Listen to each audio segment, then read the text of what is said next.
So, summary of the story.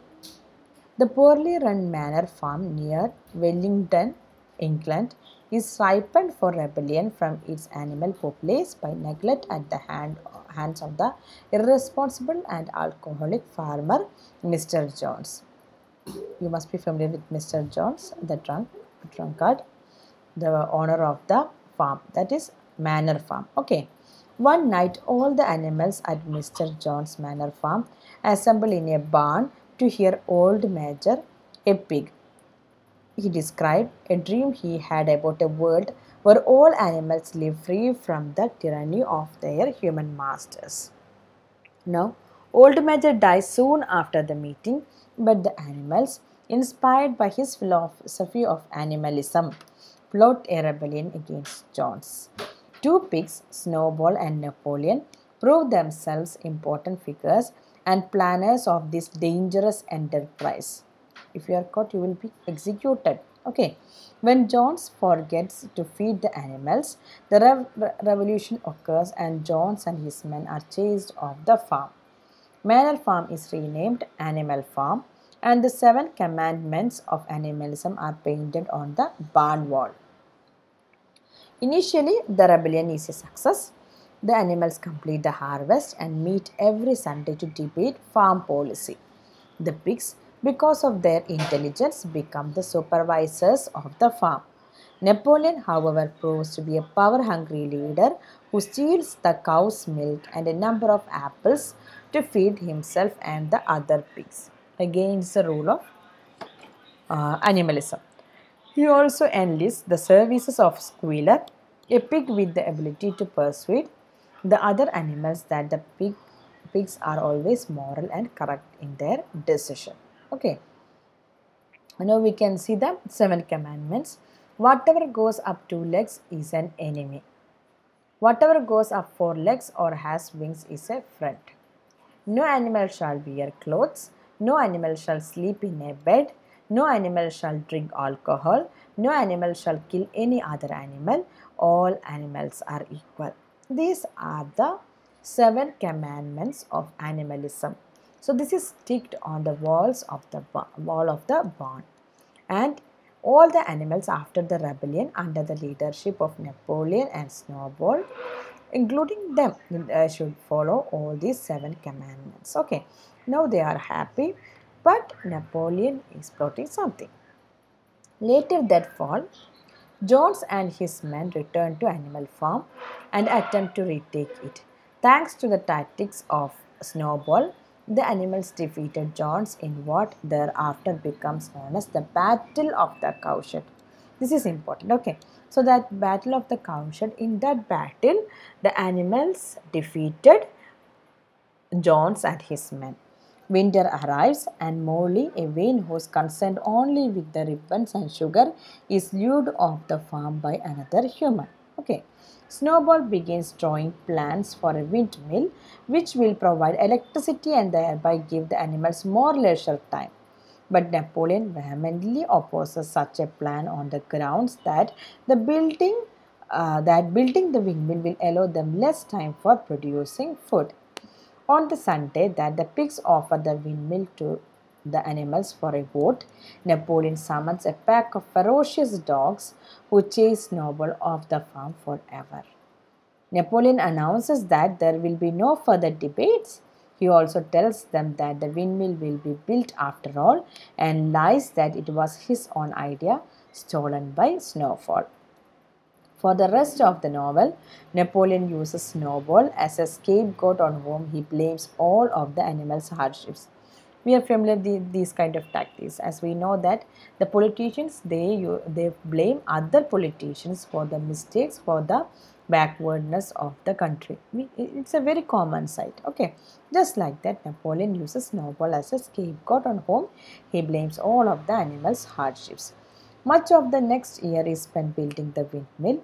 Boxer, an incredibly strong horse, as you know, that cart horse, proves himself to be the most valuable animal in this endeavor.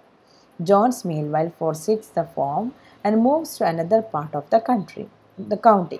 Contrary to the principles of animalism, Napoleon hires a solicitor Mr. Wimper. As we know that one of their main thing is that every person, that is, as we know here, whatever goes up two legs is an enemy. But actually, Napoleon appointed a solicitor, Mr. Wimper, okay, and begins trading with the neighboring farms. When a storm topples the half-finished windmill, Napoleon predictably blames Snowball and orders the animals to begin rebuilding it. Napoleon's lust for power increases to the point where he becomes a totalitarian dictator, forcing confessions from innocent animals and having the dogs kill them in front of the entire farm. So the um, uh, he he becomes a tyrant. Okay, he becomes a totalitarian type of ruler. He and the pigs move into John's house and begin sleeping in beds, which is actually prohibited according to the seventh commandment, which Squealer excuses with his brand of twisted logic. The animals receive less and less food while the pigs grow fatter. After the windmill is completed in August, Napoleon sells a pile of timber to Frederick, a neighboring farmer, who pays for it with forged banknotes. Frederick and his men attack the farm and explode the windmill but are eventually defeated. In the chaos, Boxer is severely injured.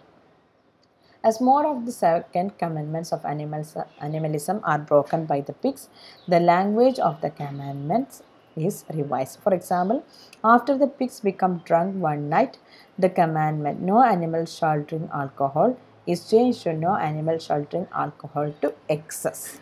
Okay, now we can see how the seven commandments is reduced into five commandments. Okay, the five commandments of animalism. Where goes upon two legs is an enemy, that is completely destroyed.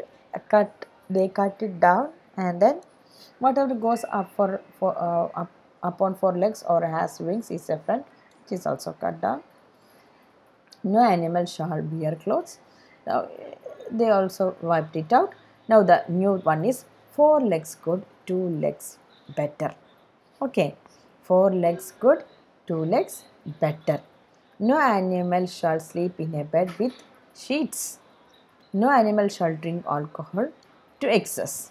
No animal shall kill any other animal without cause. All animals are equal, but some animals are more equal than others.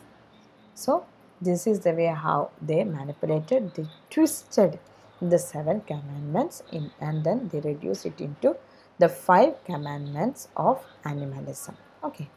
Now, Boxer again offers his trunk to help build a new windmill, but when he collapses, exhausted, Napoleon sells the devoted horse to a knacker, a glue boiler, for money to buy more whiskey.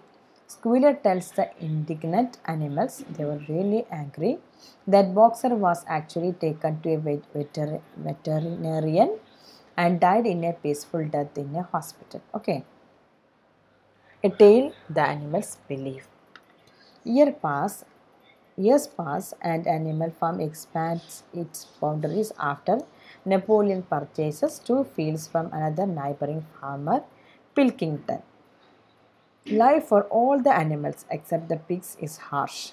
Eventually, the pigs begin walking on their hind legs and take on many other qualities of their former human oppressors.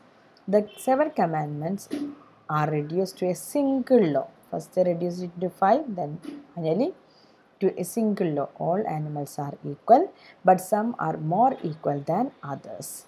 The novel ends with Pilkington sharing drinks with the pigs in John's house. Napoleon changes the name of the farm back to Manor Farm and quarrels with Pilkington during a card game in which both of them try to play the ace of spades. As other animals watch the scene from outside the window, they cannot tell the pigs from the humans. All of them, both the pigs and humans, seem to be alike for the suffering animals. So, that is the summary of the story.